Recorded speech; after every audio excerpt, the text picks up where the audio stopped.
गुंडों के अड्डे पर झनक का नर्स अवतार। क्या दुश्मनों के बीच बचा पाएगी अपने पति ऋषि की जान? ड्रामा क्वीन पूजा के सभी दर्शकों का स्वागत है। आज झनक की जिंदगी उस मोड़ पर खड़ी है जहां मौत और जिंदगी के बीच सिर्फ एक पतली सी लकीर बची है। कहानी में आया है अब तक का सबसे खतरनाक मोड़, क्योंकि झनक अब किसी आलीशान घर या डांस स्टेज पर नहीं, बल्कि खूंखार गुंडों के उस काले ठिकाने पर है जहां चारों तरफ सिर्फ खतरा ही खतरा है। पिछला ट्रैक आप सबने देखा कि किस तरह एक खतरनाक मुठभेड़ के दौरान झनक के पति यानी जांबाज पुलिस ऑफिसर ऋषि एसपी को गोली लग जाती है। वो गोली जो शायद झनक के लिए थी, उसे ऋषि ने अपने सीने पर झेल लिया।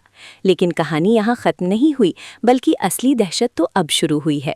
गुंडे ऋषि को मरा हुआ समझकर या शायद उसे ढाल बनाकर अपने साथ किडनैप करके ले गए हैं।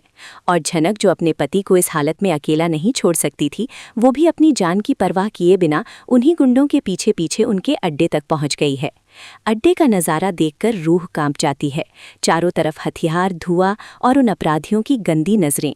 लेकिन झनक की आंखों में इस वक्त खौफ नहीं, बल्कि अपने सुहाग को बचाने की जिद है। ऋषि की हालत बद से बदतर होती जा रही है। गोली लगने की वजह से उनका काफ़ी खून बह चुका है और वो गहरे सदमे में है।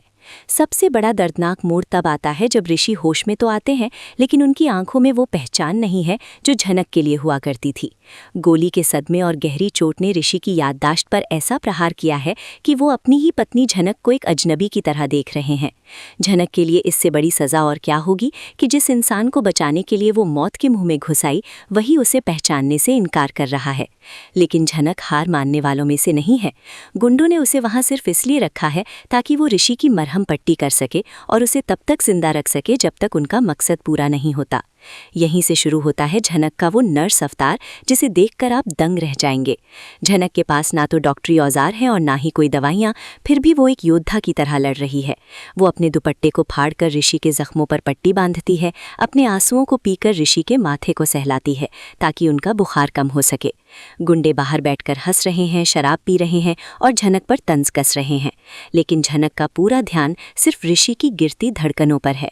वो जानती है कि अगर उसने जरा भी कमजोरी दिखाई तो ये गुंडे ऋषि को खत्म करने में एक पल की भी देरी नहीं करेंगे। झनक बार बार ऋषि को पुरानी बातें याद दिलाने की कोशिश कर रही है, उनके हाथ को थामकर उन्हें एहसास दिला रही है कि वो उनकी पत्नी है। लेकिन ऋषि की सूनी आंखें सिर्फ सवाल पूछ रही हैं। इस बीच कहानी का दूसरा पहलू और भी पेचीदा है। एक तरफ झनक और ऋषि मौत से लड़ रहे हैं, तो दूसरी तरफ अनिरुद्ध का बेचैन होना कहानी में आग लगा रहा है। अनिरुद्ध को जैसे ही पता चला है कि झनक और ऋषि गायब हैं और ऋषि को गोली लगी है, उसका दिल बैठा जा रहा है। भले ही दुनिया की नज़र में अनिरुद्ध और झनक का रिश्ता अब वो नहीं रहा, लेकिन झनक की तकलीफ आज भी अनिरुद्ध को सोने नहीं दे रही। अनिरुद्ध अपनी पूरी ताकत लगा रहा है उस ठिकाने का पता लगाने के लिए, लेकिन वो नहीं जानता कि झनक इस वक्त किस नरक से गुजर रही है। उधर अर्शी और सृष्टि मुखर्जी अपनी ही धुन में हैं। उन्हें ऋषि की जान की उतनी फिक्र नहीं है जितनी इस बात की है कि कहीं इस बहाने झनक और अनिरुद्ध फिर से करीब ना आ जाएं। अर्शी का गुस्सा और उसकी नफरत इस वक्त 7वें आसमान पर है, क्योंकि उसे लगता है कि झनक हर बार किसी न किसी बहाने से लाइमलाइट बटोर लेती है। गुंडों के अड्डे पर रात और गहरी होती जा रही है। मुख्य गुंडा, जो इस पूरी किडनैपिंग का मास्टरमाइंड है, वो झनक को अल्टीमेटम देता है कि अगर सुबह तक ऋषि ने वो राज नहीं उगला जिसकी उन्हें तलाश है, तो वो दोनों को खत्म कर देंगे। झनक को अब समझ आता है कि ये सिर्फ एक फिरौती का मामला नहीं है, बल्कि इसके पीछे कोई बहुत बड़ी साजिश है जिसका शिकार ऋषि एसपी हुए हैं। झनक अब सिर्फ एक नर्स नहीं रही, वो एक जासूस भी बन गई है। वो गुंडों की बातों को छुप छुप कर सुन रही है, ये समझने की कोशिश कर रही है कि आखिर इनका बॉस कौन है। क्या ये वही दुश्मन है जो झनक के अतीत से जुड़ा है, या फिर ऋषि के महकमे का ही कोई गद्दार है जिसने उन्हें इस जाल में फंसाया है।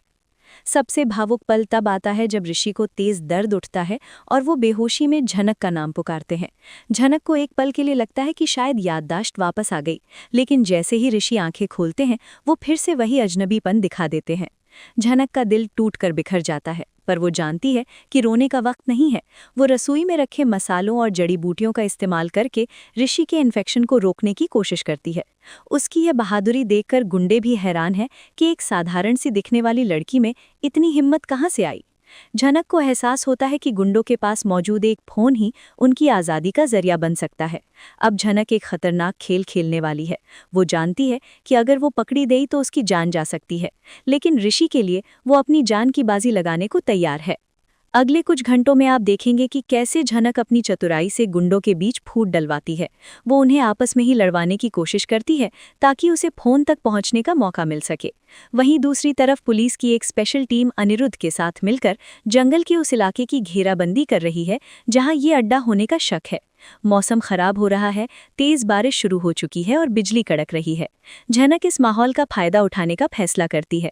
वो ऋषि को धीरे से उठाने की कोशिश करती है। हालांकि ऋषि बहुत कमजोर हैं और चलने की स्थिति में नहीं है। झनक उन्हें सहारा देकर पिछले दरवाजे की तरफ ले जाने का साहस करती है। क्या झनक अपने इस मिशन में कामयाब होगी? क्या ऋषि की धुंधली यादों में झनक की वो छवि वापस आएगी जो उन्हें इस मुसीबत से निकलने की ताकत दे? कहानी अब उस मुकाम पर है जहां एक गलत कदम और सब कुछ खत्म। ऋषि का मौन और झनक की चीखें इस सन्नाटे को चीर रही हैं। झनक को इस बात का भी डर है कि अगर वो भागने में नाकाम रही तो ये गुंडे ऋषि को मार देंगे और दुनिया को कभी पता भी नहीं चलेगा कि क्या हुआ था। अर्शी की जलन, अनिरुद्ध की तड़प और सृष्टि मुखर्जी की चालें एक तरफ और दूसरी तरफ झनक का अपने पति के लिए ये अटूट संघर्ष। ड्रामा क्वीन पूजा पर हम आपको पल पल की अपडेट देते रहेंगे, क्योंकि आने वाला महा एपिसोड झनक की जिंदगी की सबसे बड़ी जीत या सबसे बड़ी हार तय करेगा। क्या झनक का प्यार ऋषि की याददाश्त वापस ला पाएगा या फिर ये किडनैपिंग ट्रैक झनक और ऋषि के रिश्ते का हमेशा के लिए अंत कर देगा? देखते रहिए, क्योंकि अब असली खेल शुरू हुआ है और झनक का ये महारानी वाला जिगर दुश्मन भी कांपने वाले हैं। अगला अपडेट जानने के लिए क्या आप तैयार हैं? क्या आप चाहते हैं कि मैं आपको बताऊं कि गुंडों के उस अड्डे का असली मालिक कौन है? कमेंट्स में जरूर बताएं।